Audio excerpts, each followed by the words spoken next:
Olá, meu nome é Antônio Roberto Vinha, sou cientista político, jornalista. Estamos no dia 4 de fevereiro de 2019 e o assunto em pauta é exatamente a questão do judiciário. Bom, diante da atitude de interferência de poderes por parte do presidente do Supremo Tribunal Federal, começou uma grande campanha, né, nas redes sociais para que houvesse ou a queda do STF ou alguma CPMI, ou alguma CPMI é Comissão Mista Parlamentar de Inquérito, e desse jeito fazer a cassação, né, de alguns ministros para que o governo Bolsonaro tivesse também maioria no judiciário, ou que, se não houvesse isso dessa maneira, que pelo menos houvesse um limpa-toga, né, que vem sendo comentado nas redes sociais há algum tempo. E o que pode ser viável, o que pode ser feito de fato a respeito dessa situação? Nós temos, assim, uma chamada PEC da Bengala. Vamos começar do começo, né? No governo Dilma, uns 3 anos atrás, a Dilma indicaria e fecharia 100% dos ministros do STF.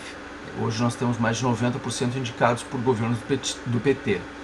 Foram 4 governos consecutivos, cada governo com 4 anos, né, 2 do Lula, 2 da Dilma, e isso, com esse tempo de administração, digamos assim, fez com que esses ministros fossem sendo paulatinamente indicados, e acabou aparelhando ideologicamente, porque era o mesmo partido no poder durante 16 anos, e aparelhou ideologicamente só com ministros indicados por uma linha ideológica e um único partido político. Ministros do STF Supremo Tribunal Federal, são indicados pela Constituição, pelo Presidente da República, e analisados pelo Congresso Nacional através do Senado. O que acontece numa situação dessa? O Senado, com grande maioria dos governos consecutivos do PT, aceitou todas as indicações, não negou nenhuma delas até hoje, indicadas pelo Presidente da República, e eram afinados, alinhados com o Partido dos Trabalhadores. Em especial o atual presidente, Dias Toffoli, que usou argumentos técnicos, lógicos, racionais, mas favorecendo de alguma maneira a manutenção do aparelhamento ideológico do Estado, que está presente hoje no nosso país. Na interferência agora sobre o Legislativo, favorecendo o Renan Calheiros, que tem 17 processos contra si, nenhum deles ele se tornou réu, né? Mais uma alegação do motivo pelo qual seria interessante se fazer também essa questão. Então isso foi levantado logo em seguida que estava acontecendo o processo, né? E as pessoas se deram conta da necessidade, da urgência disso, e uma vez que tenha acabado as eleições lá no Senado e no Congresso Nacional, né, para a presidência da Câmara e do Senado, se deram conta de que havia necessidade também de se fazer uma nova campanha para o Judiciário, para limpar o Judiciário. E a PEC da Bengala foi criada com o intuito de que Dilma, uma vez que estava caindo, não tivesse condições de indicar ministros. E ela foi criada no momento de transição, no momento onde havia um grande clamor popular, né, nesse aspecto. Então o que aconteceu? Ampliaram a idade desses ministros, passou no Congresso Nacional por pressão popular, e desta maneira aconteceu permanência dos ministros, né, do Supremo Tribunal Federal, que impediu naquele momento, foi favorável, naquele momento aquilo ali foi favorável ao governo, à governabilidade, ao combate à corrupção, porque impedia, né, que houvesse mais um ministro e fechasse 100% das indicações por parte do PT. A PEC é a PEC 457, né, 05/05. A proposta altera o artigo 40 da Constituição Federal para aumentar de 70 para 75 anos, ou seja, dá 5 anos a mais de idade, para a aposentadoria compulsória do servidor público em geral, com proventos proporcionais ao tempo de contribuição. Então não é só para o Senado, mas para todo contribuidor, todo servidor público, ele pode ficar até os 75 anos.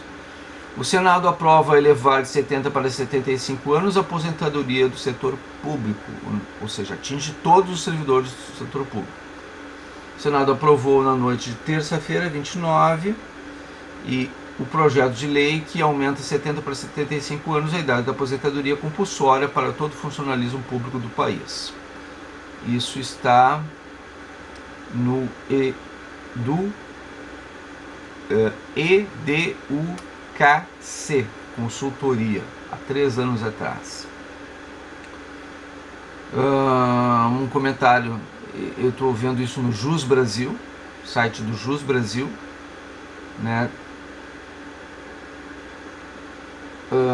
PEC da Bengala, a proposta de emenda à Constituição número 88 de 2015 foi aprovada.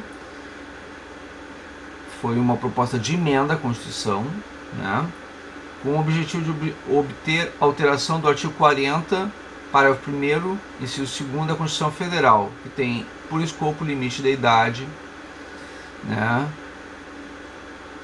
Aí tem que dar continuidade aqui à leitura.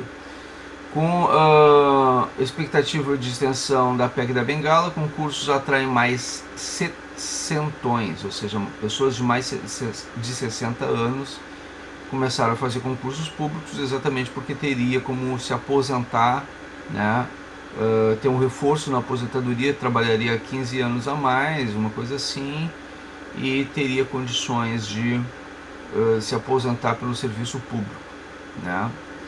O Senado estende PEC da Bengala a todos os servidores. Por 59 votos a 5, o Senado aprovou, olha a diferença, nessa quarta-feira, o projeto de lei que estende efeitos da PEC da Bengala para todos os servidores públicos da União, estados e municípios. Com isso, a idade... né? STF aceita reunir pedidos da ADI e ADC em ação de controle concentrado. Na sessão plenária 21 de maio, o Supremo Tribunal Federal, como já amplamente divulgado, concedeu medida cautelar à ação direta de inconstitucionalidade que impugna as disposições da emenda. PEC da Bengala, EC 88/2015, qual é a idade de aposentadoria compulsória para serviço público antes da EC 88/2015, 70 para todos os casos. Depois da EC 88/2015, regra continua sendo 70. Os servidores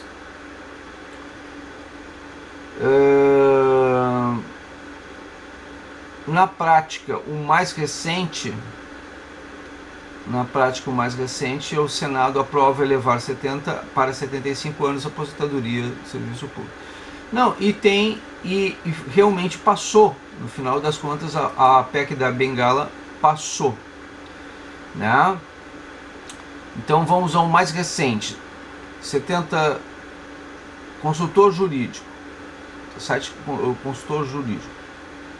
Deputados federais ligados a Jair Bolsonaro querem revogar PEC da Bengala. Isso é do dia 16 de novembro de 2018, às 12 horas e 24 minutos. É a mais recente informação. Os deputados do PSL, legenda do presidente eleito Jair Bolsonaro, pretendem revogar a proposta da emenda da Constituição da Bengala, que aumentou de 70 para 75 anos a idade da aposentadoria compulsória dos ministros do Supremo Tribunal Federal, dos Tribunais Superiores e do Tribunal de Contas da União. Segundo o jornal Valor Econômico, a ideia é aprovar já início da legislatura uma PEC tornando, ou seja, era antes dessa situação toda acontecer, né, uma PEC tornando a fixar em 70 anos a idade para a aposentadoria dos ministros dos tribunais superiores.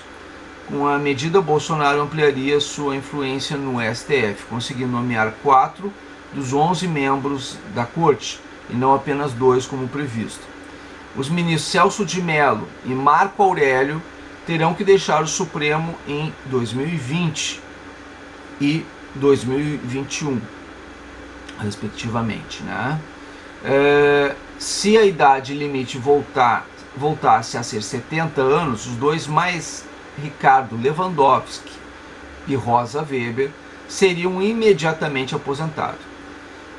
Eu devo informar para vocês que, com exceção da Rosa Weber, né, esses três, Celso de Mello, Marco Aurélio Mello e Ricardo Lewandowski, são os que mais são contundentes, né, em relação a apoiar questões do governo, né?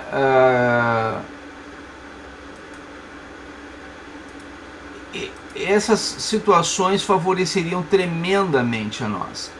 E mais um ou dois poderiam cair também, né? Que a gente poderia tomar alguma atitude a esse respeito. Para a deputada Bia Kicis, a proposta tem o objetivo de diminuir, Bia Kicis, né, do PRP do Distrito Federal, partido do vice-presidente, né? A proposta tem por objetivo de diminuir uma suposta escolha ideológica do Supremo, que seria contra o desejo da sociedade, o que é fato. Ainda de acordo com a reportagem, a revogação da PEC da Bengala agrada não só deputados do PSL, como também outros partidos aliados ao futuro governo. Durante a campanha presidencial, Bolsonaro já tinha ventilado que uma de suas propostas era aumentar o número de ministros do Supremo de 11 para 21, para assim conseguir teoricamente assegurar maioria em votação de interesse do governo. A PEC da Bengala, aprovada em outubro de 2015 pelo STF, a PEC da Bengala causou rebuliço na comunidade jurídica. A expectativa de alguns juízes era de corte fosse contrária à norma, por ela atingir servidores da justiça, apesar de ser proposta pelo Senado. O Bolsonaro diz que não iria interferir nas eleições da Câmara e do Senado e não interferiu, né? Ele diretamente não, porque ele estava, inclusive, na cama, ele estava no hospital sofrendo uma cirurgia, ele nem sequer poderia alegar, né? E ele recomendou ao Mourão que também não intervisse na questão da decisão das presidências. Foi uma articulação interna dos deputados e senadores, dos novos eleitos, que fizeram com que as duas casas, isso tornou os democratas a maior força nacional neste momento, né? Presidente da Câmara e presidente do Senado. Então essa foi a nossa nova conjectura, né?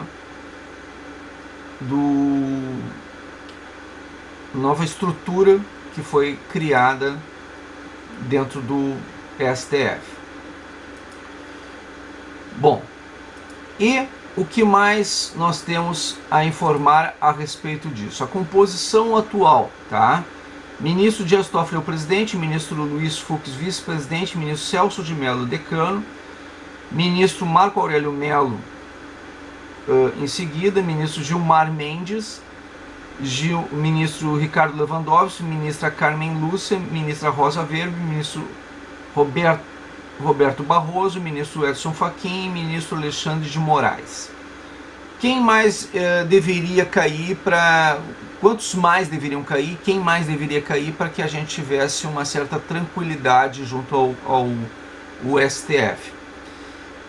As pessoas principais que deveriam cair, além desses que poderiam cair caso caísse a PEC da Bengala, né, no meu entendimento seria o próprio presidente, né, que poderia cair por um lava-toga, e também o senhor Gilmar Mendes, que também não é bem visto, né, aos olhos do público e realmente atrapalha bastante a gestão administrativa. Os demais são complexos? São, mas são menos complexos e não se percebe ali um radicalismo ideológico nesse sentido.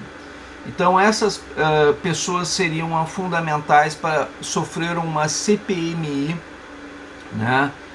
Ou seja, um lava-toga, que poderia ter parte desse processo sendo investigado pelo próprio... Nessa situação sairiam então, tá? Celso de Mello, Marco Aurélio Mello, né? E os próximos que estariam na lista, né,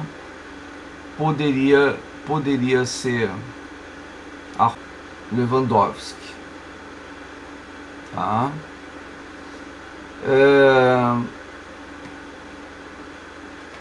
Para nós brasileiros, o que é importante nós fazermos? Uma pressão para que seja feito o lava-toga, tá? Comece a ser feito o lava-toga. E, claro, pela ordem, tá? Primeiro, nós precisamos fazer o fim da PEC da Bengala. Sim, diz assim, é o suficiente? Não é o suficiente, mas é o fim da PEC da Bengala. Com isso, Jair Bolsonaro vai retirar mais 2 ministros. Mais 2. Ele tem direito a indicar 2, pelo prazo que já estão aí. Vai indicar mais 2 se acabar a PEC da Bengala. Ele já tem maioria na Câmara e no Senado para poder fazer isso. Pode fazer isso. Não é necessário aumentar o número de ministros do STF, porque isso vai aumentar também, é contraproducente essa situação, porque vai aumentar o custo do STF. Então, indicar de 11 para 21, isso aumentaria consideravelmente o custo do Supremo Tribunal Federal. Não seria uma boa jogada. Isso era a proposta inicial do Jair Messias Bolsonaro. Não deve ser mantida essa proposta. Por quê? Porque isso vai dobrar o valor de custo do Supremo Tribunal Federal. E para quem quer fazer despesa, contenção de despesa, não é o ideal fazer esse tipo de coisa. Então o que ele vai fazer? Ele vai tirar dois ministros, que é o direito dele. Ele vai indicar esses 2 ministros.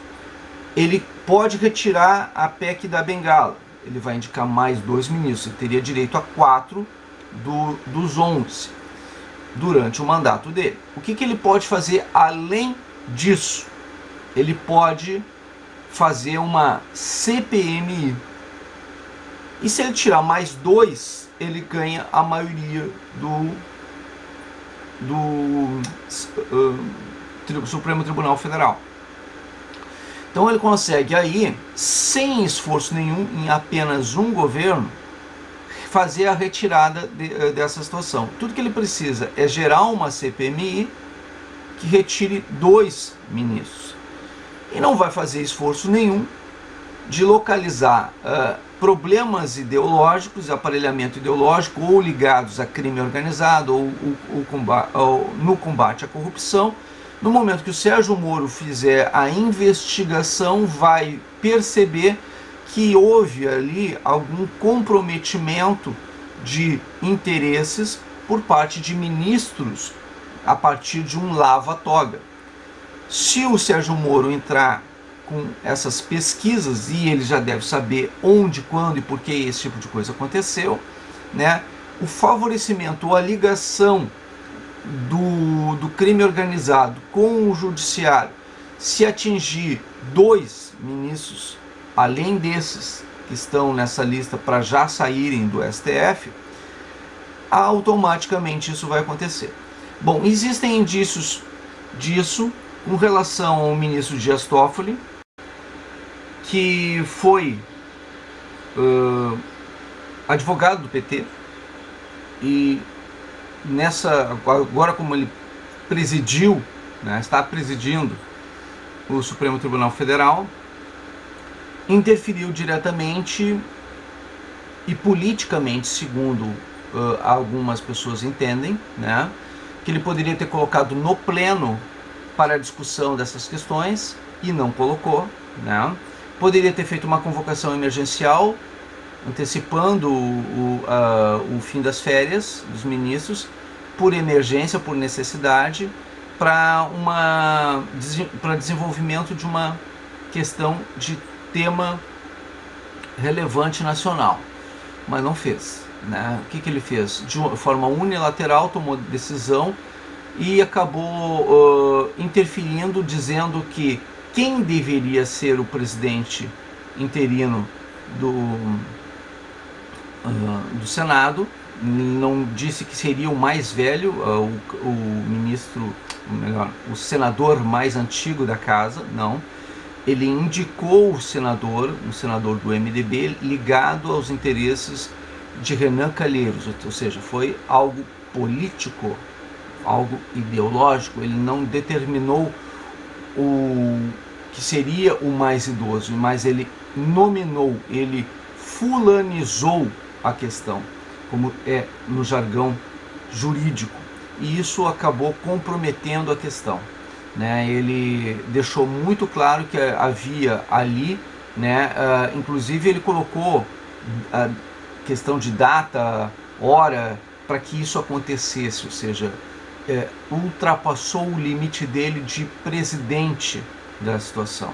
Também no próprio texto dele deixou claro que aquilo era simplesmente uma norma, né? Era uma norma que deveria ser respeitada mesmo sendo uma norma, porque teria, no caso, força de lei.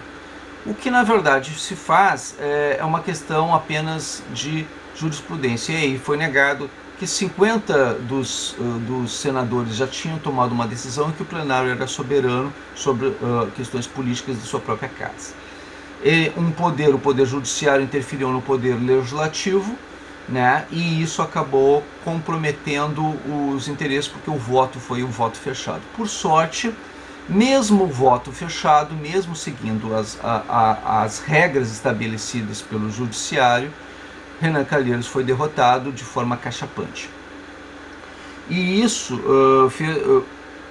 fez com que ele renunciasse um pouco antes, uma vez que houve uma votação que foi prejudicada para fazer a intenção da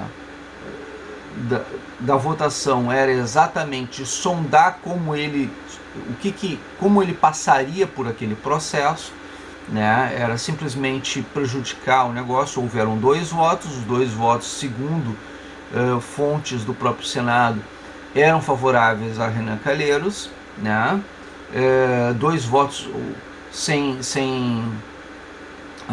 envelope, rubricados, né, pela mesa, pelo secretário da mesa diretora, que estavam ali em votação, aumentando de 81 senadores para 82 senadores, né? E esses 2 votos sem envelope estariam em favor de Renan Calheiros. Bom, quando foi feita uma nova votação a respeito disso, em urna de madeira, com voto de papel e não com urna eletrônica, por interesse da maioria, aconteceu de que Renan Calheiros apenas tinha 5 votos, sendo que ele e mais 3 não tinham votado, teria no máximo 9 votos, né? Com isso ele perderia de forma cachapante realmente. O segundo mais votado seria o senador Esperidião Amin, e com 42 votos, um acima do necessário, precisava de 41 votos para ter 50% mais um dos senadores da República para poder se tornar presidente, né? Foi Davi Alcolumbre que conseguiu, aquele que fez o voto aberto, que conseguiu 50 senadores a favor do voto aberto, né? Automaticamente se tornou o presidente do Senado, né? Então, dos 50 votos que teve para o voto do Senado, né, para o voto aberto, dois apenas, 50 mais dois, os outros dois que estavam presentes eram favoráveis ao voto fechado, e por não ser unânime, o Dias Toffoli pegou e comprometeu nesse sentido, dizendo que precisava, pelas normas internas, dizer que havia necessidade de serem unânimes. Não haveria como ser unânime, uma vez que Cátia Abreu e o Renan Calheiros tinham interesse no voto fechado e favorecer a sua permanência no poder.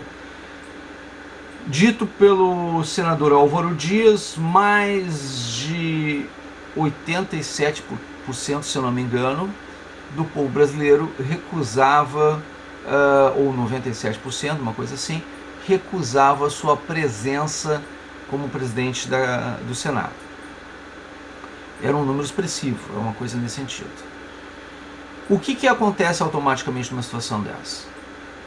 Contrariando os interesses da população nas mídias, nas redes digitais, e detalhe importante a ser dito, não houve aí uma participação dos movimentos, que nenhum movimento vem para a rua, nas ruas, esses movimentos populares que tem por aí nas redes sociais, nenhum deles levou as pessoas para as ruas nos três últimos finais de semana passados, tá? O que aconteceu? Nesse último nem tinha mais necessidade de ser, porque já teria acabado a votação na Câmara e no Senado. Mas os dois anteriores a esses, eu estive lá, mas pouca gente foi, quase ninguém foi para as ruas. Por quê? Porque era verão, porque as pessoas estavam de férias, uma série de desculpas nesse sentido. Pois bem, mas os grupos organizados nas redes sociais, aqueles que se organizaram para as eleições, exclusivamente para as eleições, eles não se organizaram para o Fora Renan. Não se organizaram simplesmente. Essas manifestações das redes sociais, e que não cessaram durante todo o momento das eleições da Câmara e do Senado, essas manifestações foram únicas, exclusivas, unilaterais, individuais, não dependeram de liderança alguma. Era simplesmente a manifestação popular expressa através de meios de comunicação como WhatsApp, Messenger, Facebook, Twitter, todos esses grupos, essas mídias digitais de YouTube, todas essas mídias digitais convergiram no Fora Renan. Então a rejeição do Renan, o hashtag Fora Renan, hashtag voto aberto, foram manifestações individualizadas e sem lideranças. Isso fez com que houvesse um fortalecimento ainda maior da causa, porque nós não dependemos de ninguém para fazer isso, simplesmente fizemos. Não havendo liderança alguma que fizesse isso, nós fizemos sem liderança. Não houve uma pessoa ou um grupo que fizesse a coordenação desse processo. Não houve coordenação. Foi automaticamente livre e espontâneo. Foi natural, né? Essa situação fortaleceu muito a democracia virtual e a democracia real, prova de que nós vencemos. Nós tiramos Renan, o que poderia ser hoje o quarto na linha sucessória presidencial, depois de Dias Toffoli como o quinto, e isso coloca em risco a linha sucessória presidencial de uma forma contrária aos interesses do povo, da população brasileira, que votou em 2018 para retirada da filosofia, da ideologia que estava no poder há 16 anos. A forma como nós vamos proceder isso nos próximos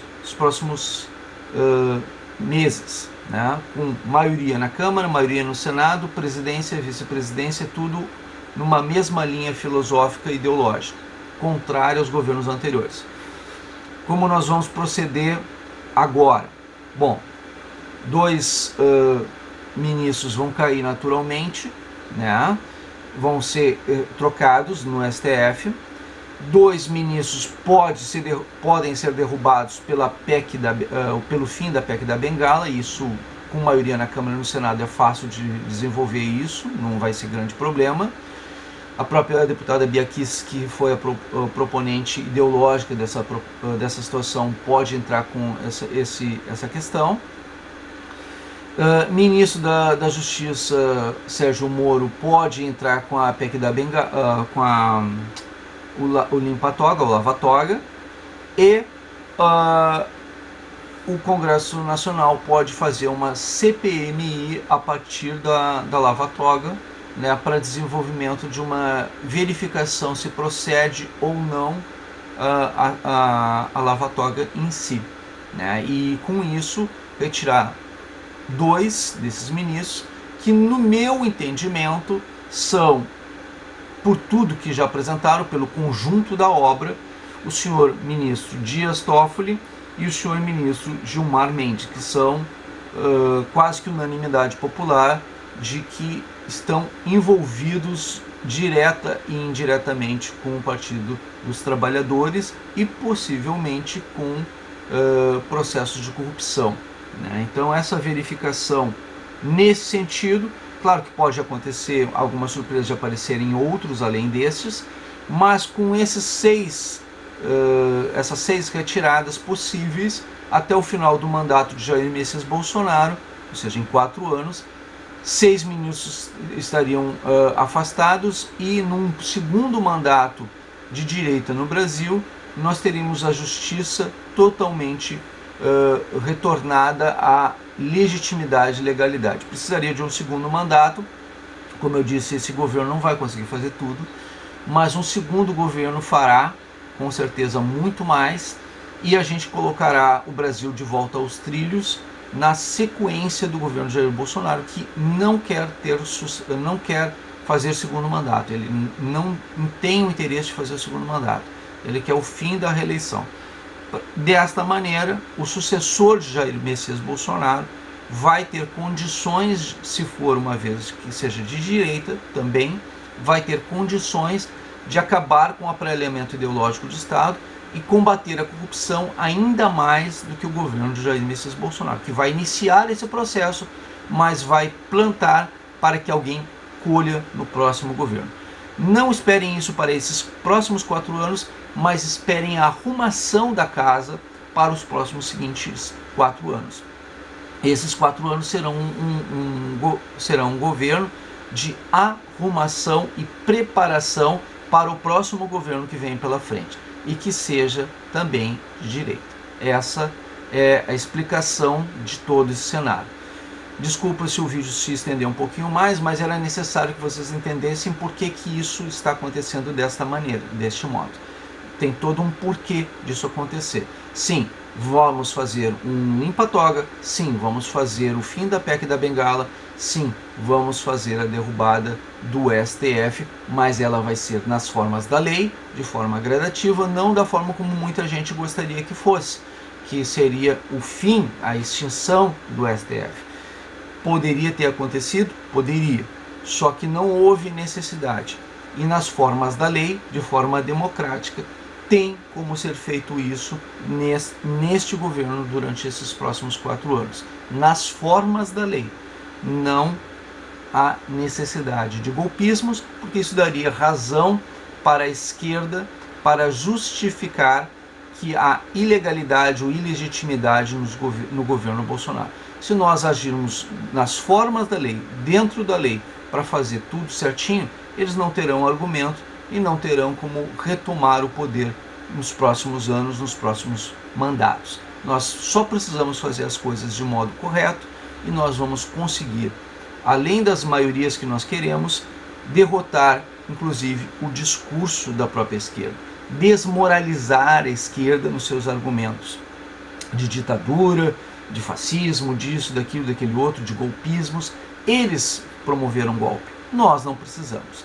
É essa teoria, é essa linha adotada por este governo, o governo Bolsonaro, da legalidade, da legitimidade, e com a presença de Sérgio Moro, isso se torna muito mais fácil de ser efetuado, de acontecer. Então, a carta na manga do Jair Bolsonaro, Sérgio Moro, vai ser utilizada para ser desenvolvimento na questão do lava-toga. É isso que eu tinha para dizer para vocês. Muito obrigado pela atenção dispensada. Por favor, assinem o canal, divulguem. Eu sei que o vídeo ficou um pouquinho longo, mas é uma videoaula. E eu espero que vocês compartilhem, divulguem, porque é importante para que as pessoas entendam o que vai acontecer, como vai acontecer, por que vai acontecer, de que modo as coisas estarão acontecendo. Esse é um vídeo sério, ele com base em informações, com base em pesquisas, em assim, explicando tudo do jeito que realmente vai acontecer, sem teoria da conspiração, sem disse-me-disse, sem ficção. Eu sou um técnico, sou um cientista político, sou jornalista e estou explicando para vocês isso. Por favor, compartilhe para que vocês entendam por que as coisas irão acontecer deste modo, ok? Obrigado, até mais.